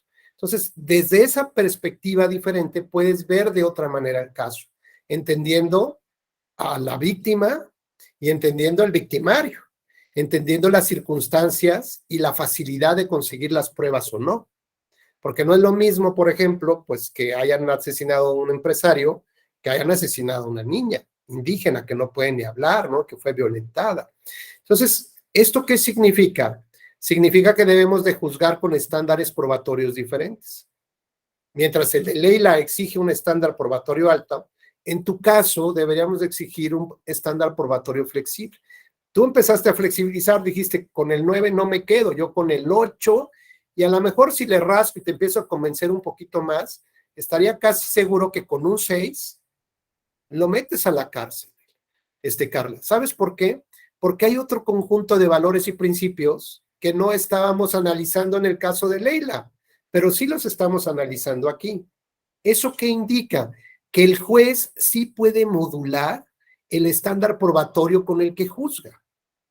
Que no todos los casos, aunque se parezcan, debe de utilizar el mismo estándar probatorio, porque hay otros valores y principios que son preponderantes para esta sociedad en este momento.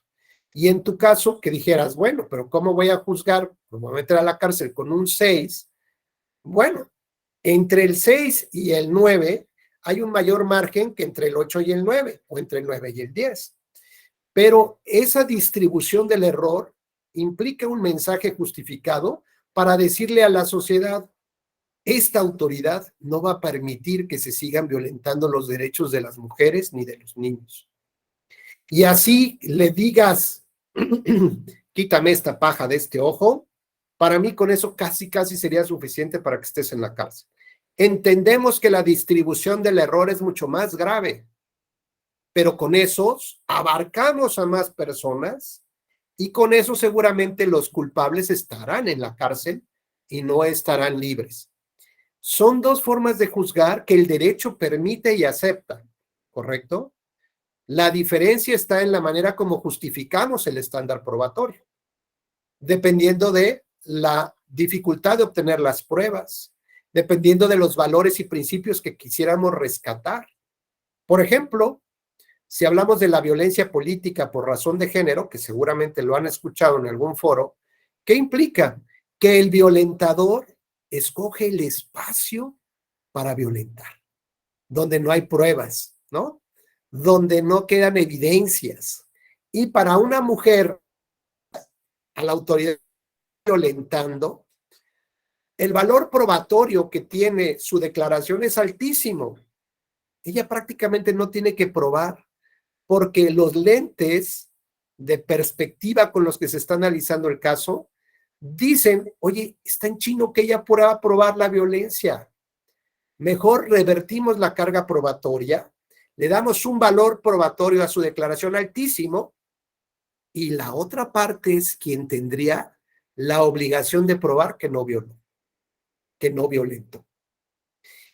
Oye, pero, a ver, Carla está llegando sin pruebas y podríamos condenar sin pruebas prácticamente, sí. Porque lo que hoy estoy buscando es proteger a las mujeres que tengan una vida libre de violencia.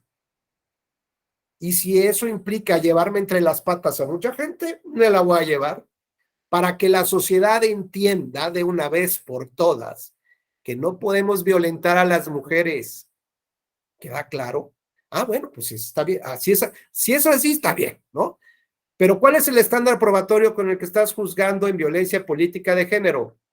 Uno más flexible que tú utilizaste, Carla.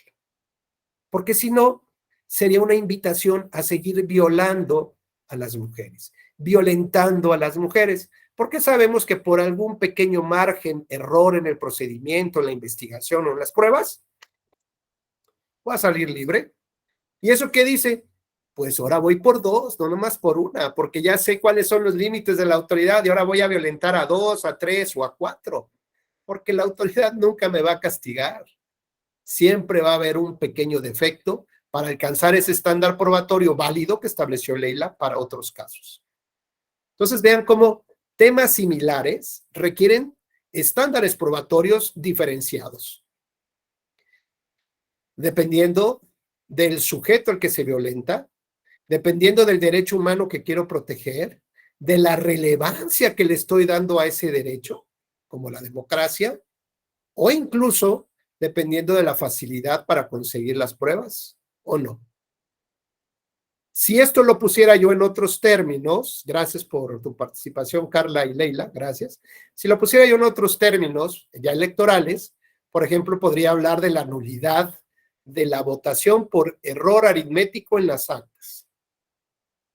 Héctor, bajo esta, digamos, esta idea de estándar probatorio alto y flexible, ¿cuál crees que qué tipo de estándar probatorio alto o flexible debería utilizar la autoridad para analizar el error en las actas de cómputo?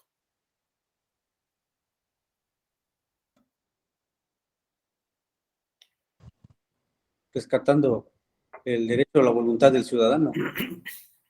El estándar probatorio, alto o flexible. Es decir, debo de tener todos los elementos para acreditar que esta conducta es trascendente, determinante y por lo tanto voy a anular la votación recibida en una casilla.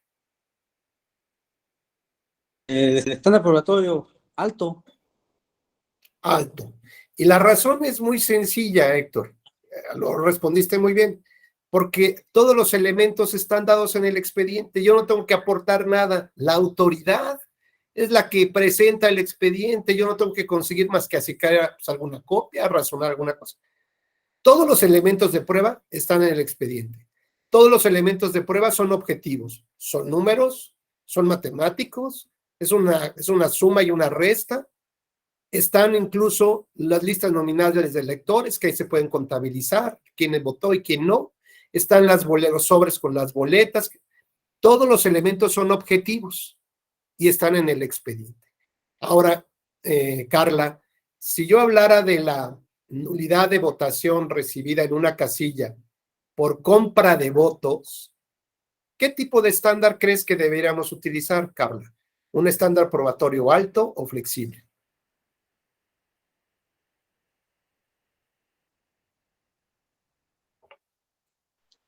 ¿Cuál de las dos, Carlas? Carla Esteves. Ah, ok, por eso nos quedamos Perdón. así. Pues yo creo que flexible, ¿no? ¿Por qué? ¿Entendí bien mal el ejemplo? No, respondiste muy bien. Ahora, ¿cuál sería la razón? Pues porque habrá que probar, investigar, ver qué hay. Es nulidad de una casilla, ¿no? Sí, nulidad en una casilla por compra de votos. Pues habrá que ver lo de la compra de votos, cómo se puede comprobar esa compra de votos, ¿no? A ver, Que- la pregunta que, por ejemplo, si escuchaste el ejercicio anterior, que hablábamos de la nulidad por error en el cómputo de los votos, decíamos que primero que nada no había problemas de prueba, porque, o sea, ¿dónde consiguen las pruebas? Nadie se preocupa de eso, porque la autoridad es la que presenta el expediente. Todas las pruebas son datos objetivos, duros, fríos, matemáticos. Y si todavía tienes dudas, ahí están las boletas en un sobre que las puedes contar de nueva cuenta, o las listas nominales de electores para ver cuántos ciudadanos votaron o no. Todo está en el expediente, no tienes que preocuparte de nada. Todas las pruebas son objetivas. Cuando hablamos de la nulidad de votación por compra de votos o presión sobre los electores, ¿quién debería de juntar las pruebas? ¿La autoridad? No, ¿verdad? No, pues no. ¿Qué tan fácil es presentar pruebas sobre la presión que recibiste? Cuando, por ejemplo, hablamos de la violencia política de género, el violentador se esconde y sabe en qué momento hacerlo para no tener evidencia. El que Sí, va es a comprar difícil. votos, Sí, es difícil, pero se puede pedir a la autoridad que apoye para realizar algunas diligencias y tú ver la forma de poder allegarte de esas pruebas. Es difícil, ¿no? Poder obtenerlas, pero no es imposible. Pero sí existe la posibilidad que tú las puedas darle a la autoridad elementos para ver si puede realizar él algunas diligencias, ¿no? claro, pero fíjense lo que dice Carla, no es difícil, digo, es difícil, pero no imposible, es decir, está a un pasito de ser imposible, ¿no? Con esto, ¿qué queremos decir? Que son pruebas subjetivas, ¿no? Que se van a basar en pruebas técnicas. ¿En qué? Pues en una foto, en un video. ¿Cuántas fotos y cuántos videos? Ya me veo ahí a Carla ahí desde la azotea, grabando el momento exacto en el que saca el billete y además tiene aquí una bocina, digo, como estos micrófonos ahí, ¿no? Para ver qué es lo que está diciendo cada persona, aislar el sonido, editarlo, todo en menos de 4 días, ¿eh? Además, en menos de 4 días. No, y aparte saber quién lo hizo, de qué cuenta es, de qué teléfono, o sea, es una serie de Es datos más, que tienes que... si hubiera hasta una confesional ahí en nulidades, es más, este sujeto que cacharon diría, sí, yo reconozco, yo estuve ahí y sí les entregué dinero a esas 5 personas que estábamos afuera de la casilla. ¿Sí? ¿Y qué? ¿Sí? ¿Eso significa compra del voto?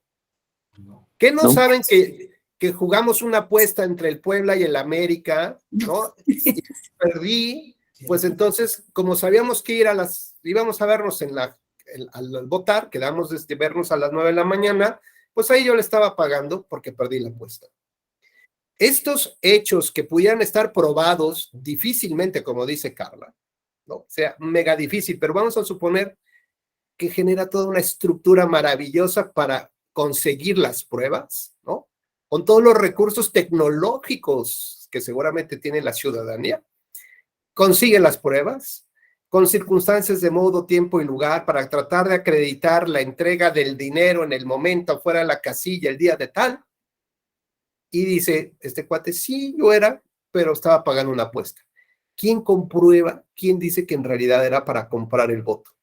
Bueno, los indicios y de una cosa brinco a otra, diferente cuando son pruebas objetivas, ¿verdad? Aquí no hay que brincar de una cosa a otra. Aquí en el indicio sí, Y la pregunta que tenemos que hacernos, Rodrigo Sánchez, por si hay otro Rodrigo por ahí. Rodrigo, ¿Sí? ¿tenemos que utilizar el mismo estándar probatorio para estas dos causales de nulidad de votación en la casilla? Así como hablamos del homicidio simple y el feminicidio. Pues no, deben de tomarse diferentes criterios dependiendo del caso. Es correcto, dependiendo la dificultad para conseguir la prueba, dependiendo de la dificultad para que la prueba reproduzca realmente lo que quiero yo reproducir, ¿no? La complejidad es si se trata de elementos objetivos o subjetivos. Bueno, pues vean que desde ahí el formalismo jurídico nos dijo, utilicen no el mismo estándar probatorio para todas las nulidades. Nos dijo, utiliza un estándar probatorio no solamente alto, porque se nos ha dicho que la sanción máxima en esta materia es la nulidad. Y para que apliques la sanción máxima, tienes que tener un estándar probatorio altísimo, casi de 10. Y no solamente eso, demuestra que la irregularidad afecta valores y principios democráticos. Y no solamente eso, con otro estándar me demuestras con qué gravedad o intensidad se afectaron esos estándares probatorios. Digo, esos estándares, esos valores y principios democráticos. Y no solamente eso, todavía dijo, y demuéstrame el impacto hipotético que tuvo en el mundo real. O sea, todavía tengo que demostrarte si esa irregularidad traducida en votos irregulares me darían la posibilidad de cambiar el mundo. Que en segundo lugar, si yo le doy esos votos de manera hipotética, hubiera podido ser el primer lugar. Fíjense cuántos estándares estoy utilizando. Estándar probatorio altísimo para probar la irregularidad. Segundo, que esa irregularidad afecte un valor y principio democrático. Tercero, que esa afectación sea grave. Y cuarto, que tenga la posibilidad de traducirse en una modificación del mundo real. ¿Saben cuándo voy a anular? Nunca. Sin embargo, si empiezo a utilizar estándares probatorios diferenciados, tendré claridad para saber cuándo sí y cuándo no puedo anular.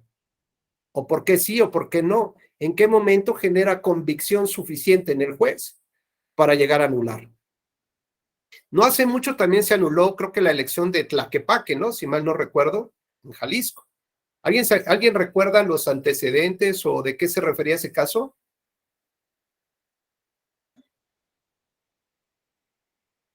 Carla Denis, por favor. Si no mal recuerdo, fue el que se anuló por cuestiones religiosas, porque el padre en una misa estaba, ahora sí que invitó a los feligreses a que no votaran por un cierto partido, sino que votaran por otro. Entonces fue que se anuló la elección por el alcance que pudo tener ahora sí que esa exhortación por parte del cura. Si no mal recuerdo, es ese asunto. Bueno, digamos que algunas cosas sí tienen razón, otras no.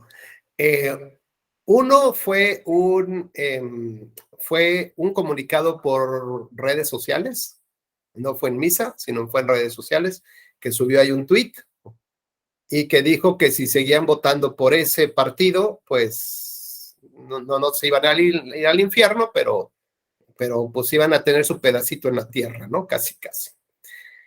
¿Y qué había que demostrar? Bueno, pues había que demostrar, uno, que esa conducta era irregular, que está establecida en la ley y que da lugar a una nulidad. Dos, que se afectaron los valores y principios democráticos.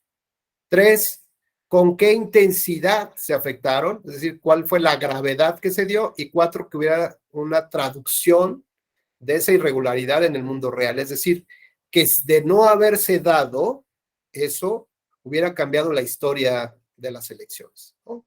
Bueno, esos elementos no se podían probar. ¿Cómo puedes saber, Carla, qué tanto impacto tuvo un tweet en las personas? ¿Por cuántos me gusta? ¿Por cuántos retuitearon? ¿Por cuántos contestaron? ¿Por cuántos lo vieron?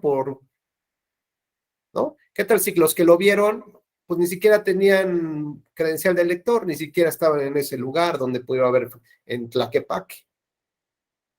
Están en Panamá, en sabe Dios dónde, ¿no? ¿Cómo podemos saber que realmente afectó a los electores de esa zona? Pues no había como que muchas pruebas, ¿verdad? ¿Y cómo puedo saber que a ti y a mí nos afectó de manera diferente? Tú te reíste, ¡ah, mira el padrecito! Ahora resulta que vamos a votar por lo que dice el padrecito. Y yo no. Claro que voy a persignarme y voy a hacer lo que diga el padre, ¿no? ¿Cómo analizamos objetivamente el impacto que tuvo en ti o en mí? Porque ni tú ni yo fuimos a votar, ni siquiera somos de Jalisco, ¿no? ¿Cómo logramos entonces generar un estándar probatorio alto para llegar a anular una elección? Nunca. ¿Qué es lo que se utilizó desde mi opinión? Un estándar probatorio flexible. ¿Cuáles fueron estos valores y principios democráticos que se intentaron cuidar? Pues unos que son anteriores a la Constitución del Estado mexicano. Es un prerequisito de la formación del Estado mexicano que se llama el Estado laico, separación iglesia-Estado. Esa relevancia, digamos, de ese prerequisito de la fundación del Estado mexicano, se toma en consideración, se evalúa, ¿no? Se limpia de todo el polvo que debe tener durante ya tantos años, y dice, no, todavía es vigente y esto lo tengo que cuidar. Oye, ¿y con qué tanta intensidad afectaste el principio de la laicidad? Pues no lo sé. ¿Por qué no lo sabes? Porque esto es binario, ¿se viola o no se viola? ¿Se violó? Sí. ¿Con qué profundidad? Se violó. Oye, ¿qué tanto dolió eso? Se violó. Punto. Se violó. Y este es un mensaje que se le da con mucha claridad ¿a quién? Pues a todos los ministros de culto religioso. ¿Sabes cuándo vas a volver a opinar en las elecciones? Nunca, porque aunque opines poquito, la voy a anular. Y entonces mando el mensaje a ellos que no pueden ni de a poquito violar la ley electoral, ni meterse en los temas electorales. Y mando un mensaje a la sociedad de que ahí están las autoridades cuidando esos valores y principios. La pregunta es, ¿por qué no hacemos lo mismo con los demás? Con el rebase a los topes de gastos de campaña, con la neutralidad de las elecciones, con la equidad en la contienda, con la violación al principio de certeza, con el tema de paridad de género, con aquellos valores y principios que son soporte de nuestra democracia, que además ella es soporte del Estado de Derecho, soporte del sistema de derechos humanos en este famoso juego del Jenga de los derechos humanos. Tal vez estamos cambiando ya de visión formalista, real y objetivamente, a otro tipo de visión más sobre los derechos humanos, más sobre entender que no podemos juzgar con el mismo estándar probatorio todas las causales de nulidad, que ese esquema de se viola poquito o muchito, pues a lo mejor para algunas cosas sí puede funcionar, pero no para otras. Y yo tengo que justificar con mis razonamientos jurídicos en qué casos sí y en qué casos no. Pero además debo de entender algo. ¿Cuáles son los valores y principios que hoy mi sociedad reclama como preponderantes? Tan es así, o casi que los tenga que cuidar el derecho penal, ¿eh? No digo que estén en el derecho penal, pero de esa relevancia deben de tener. ¿Cuáles son esos valores y cuáles son esos principios hoy para mi sociedad que debo de cuidar y que debo de proteger? La integridad electoral, este concepto, integridad electoral, se utilizó en Bolivia. La Organización de Estados Americanos, a través de su Secretaría para el Desarrollo de la Democracia en América Latina y sus observadores electorales, analizó el contexto en el que se llevó a cabo las elecciones presidenciales en Bolivia, donde aparentemente había ganado Evo Morales. Y Evo Morales terminó de refugiado en México. ¿Por qué? Porque lo que analizaron esos observadores electorales no fue qué conductas eran violatorias que daban nulidad de elección, sino que las irregularidades que se dieron no solamente afectaban el proceso electoral que estaba en marcha, que por supuesto lo afectaron, eran unas bombas radioactivas para la democracia en Bolivia. Aquí se aplica la máxima de Gloria Trevi, ya se los he dicho. La canción esta que dice, no querías lastimarme, me querías matar. Y lo que esto pasa con estas conductas o con estas irregularidades no es afectar un proceso electoral, porque no se logró demostrar la determinancia, no quería lastimar el proceso. Ay, fue poquito, la violación fue chiquita. En realidad, lo que estás cometiendo con esas conductas es matar a tu democracia, porque mandas el mensaje de que las siguientes elecciones lo vas a hacer el doble, o el triple, o el cuádruple, porque mientras haya estándares probatorios altos, pues no me vas a poder juzgar. Y en caso de que me la caches, pues me vas a poner una sanción de una multa, y esa multa yo no la voy a pagar, la van a pagar el pueblo mexicano. Y además, ahora la multa la voy a pagar al 25% mensual, en paguitos chiquitos. Adelante, Guillermo Emiliano.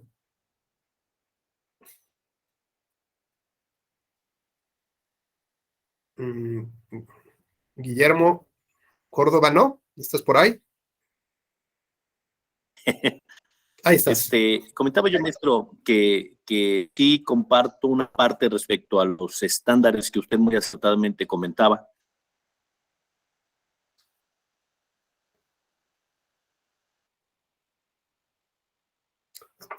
Como que se cortó ahí tu internet. Si quieres apagar tu estándares probatorios.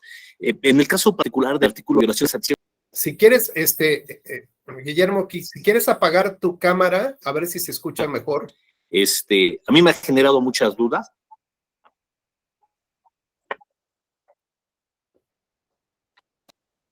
Guillermo, no te escuchamos nada.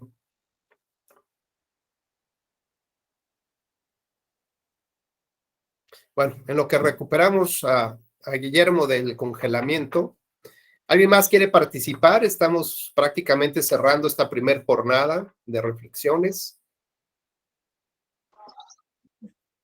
Sí, maestro, perdón.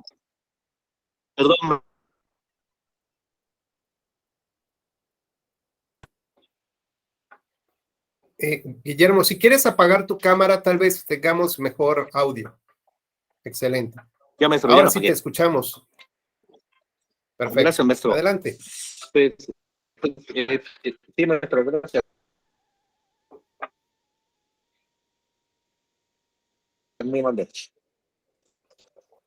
Sí, maestro, que yo comentaba que por los diversos ejercicios que hemos tenido respecto a violaciones del 130 constitucional, a mí me ha generado muchas dudas, han sido poco los ejemplos, el caso que comentaban ahorita.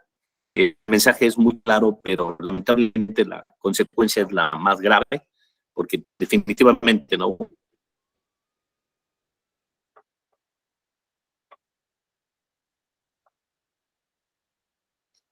¿No? Pero también ha habido ejercicios donde la sala se ha pronunciado, sí, buscando siempre garantizar que se vigilen estos principios constitucionales. Sin embargo, ha habido ejercicios donde la sala también no le ha querido entrar muy de fondo a violaciones al 130 constitucional. El caso de Puebla, por ejemplo, no sé, en el caso de Puebla a mí me habrá tocado algunos ejercicios donde intentaron anular una elección, pues sin primeramente fotografías del fondo de unas iglesias, y donde el Tribunal Electoral y la sala dijo definitivamente no, porque no son pruebas determinantes, y aparte eran fotografías que en su momento para la sala fueron emblemáticas propias de los municipios de Puebla, en donde pues lo que abunda acá en Puebla son las iglesias. Sin embargo, sí creo que ha habido otros ejercicios donde la sala le ha entrado, y yo, por ejemplo, cuando conocí la causal abstracta, para mí va a ser parte de mi contestación en el ejercicio que tendremos final del diplomado. ¿Qué otras causas? Pues yo definitivamente regresaría a la causal abstracta. Usted dijo, sí, debemos dar certeza, qué causas son muy precisas en el código de la materia, sea a nivel local o a nivel federal. Definitivamente la violación al 130 constitucional por esta violación, separación iglesia-estado, pero yo creo que ahí donde todavía la sala le tendría que buscar o tendremos que estar buscando más argumentos y elementos para llegar a la nulidad de una elección por violaciones a principios constitucionales, y más cuando sabemos que el pronunciamiento de un sacerdote en municipios donde tentativamente tienen muy arraigada el tema religioso, pues no me imagino que de mala fe un sacerdote lo haga al partido de oposición, porque él se está pensando siempre en que se participe a favor de un partido, pero qué tal y por ahí alguien le dice, ¿sabes qué? Pronuncias a favor del partido que queremos que pierda y pronúnciate que sí voten por él. Que eso tampoco está tan descabellado, pero en tema de violaciones al 130 constitucional, maestro, ahí sí donde yo, cuando me tocó conocer el sistema de nulidades, ha sido de los temas que más dudas me han generado. Muchísimas gracias, maestro. Al contrario, bueno, pues mira, ahí lo que te puedo decir que sí, primero hay que establecer, antes que otra cosa, cuál es el estándar probatorio con el que se debe de juzgar el caso. Esto significa que debemos de tener estándares diferenciados, en primer lugar. Segundo, los estándares deben de publicitarse antes de que se resuelva el caso.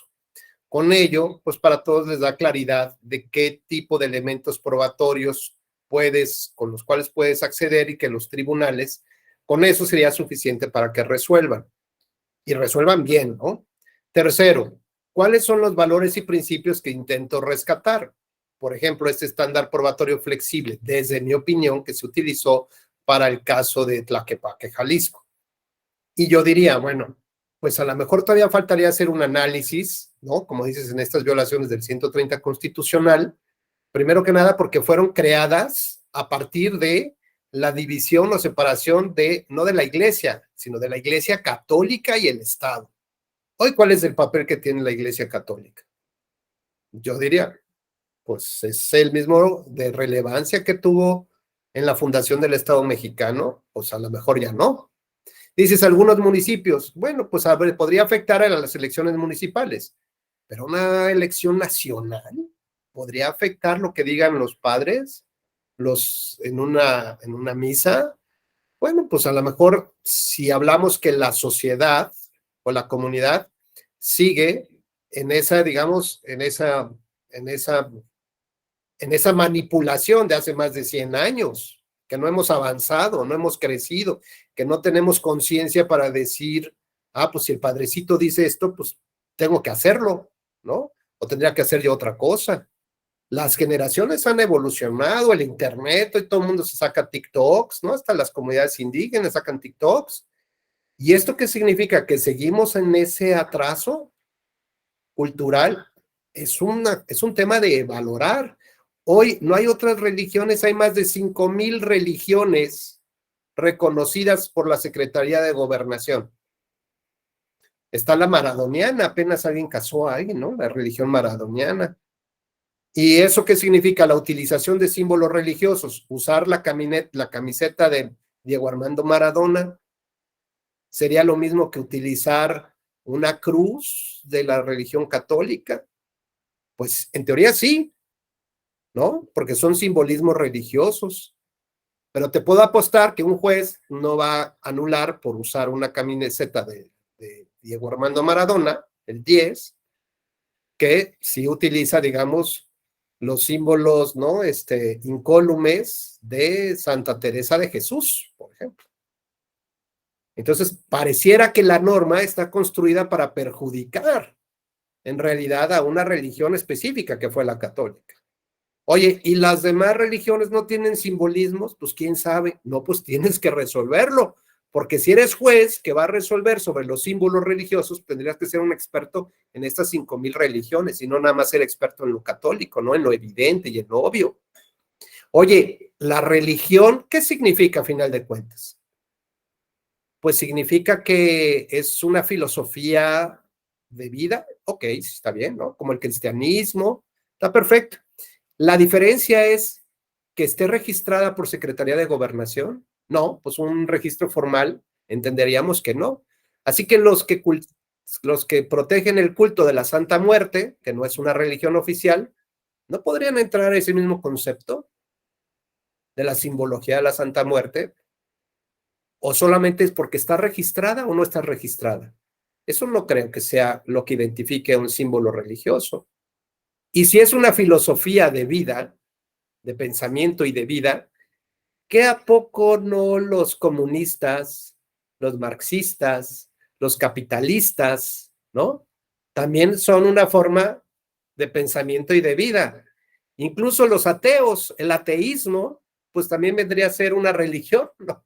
Prácticamente.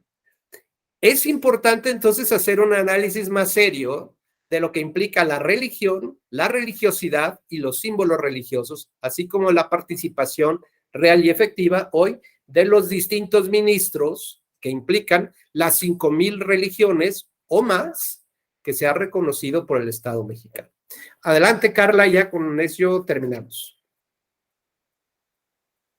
No, me iba a referir a lo mismo, pero ya lo tocó. La verdad es que al final se tienen que admicular todas las pruebas y en el caso de Tlaquepaque pues era eso, ¿no? El video y había una prueba fehaciente y también se hace obviamente en el municipio cuántas son católicas y en base a eso se puede determinar que el porcentaje entre el Movimiento Ciudadano y Morena era pequeño y cambió a partir de la declaración que hizo el arzobispo, ¿no? Entonces, a partir de eso se puede probar por qué cambió el parecer o el voto de las personas. Y bueno, ahí es una prueba fehaciente, pero en muchos casos no se puede probar, se tiene que admicular con otras pruebas, ¿no?